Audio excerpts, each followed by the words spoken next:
So பார்த்திங்கன்னா வந்து இப்போ ஆமிஷோட கடைக்கு வந்திருக்கோம். இங்கே பாருங்கள், இங்கே வந்து பார்த்திங்கன்னா பேரிக்காய், ஆப்பிள், உருளைக்கிழங்கு, இனிப்பு கிழங்கு, பம்கின்னு, தக்காளி, மிளகா, கீழே பார்த்திங்கன்னா நிறைய செடிகள் வந்து பார்த்திங்கன்னா விற்கிறாங்க. பூசணிக்காய் விற்கிறாங்க, வாட்டர் மெலன் விற்கிறாங்க. இவங்களும் வந்து விதமான ஆமிஷ் தான். இவங்க வந்து ஃபுல்லாகவே ஆமிஷ் கிடையாது, பட் பாதி கிராமத்து புறங்களில் பார்த்திங்கன்னா இது மாதிரி கடையை வச்சுட்டு அவங்க போய் ஜாலியாக உட்காந்துட்டு விற்க ஆரம்பிச்சிடுறாங்க.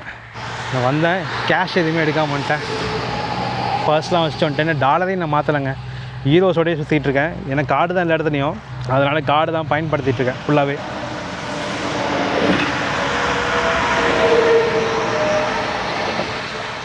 ஓகே, இங்கே பாருங்கள், மரத்தை வந்து வெட்டி தூள் தூளாக்கி இந்த தூளை வந்து பார்த்திங்கன்னா வந்து விவசாயம் பண்ணுறதுக்கு உரமாக வந்து பயன்படுத்துகிறாங்க.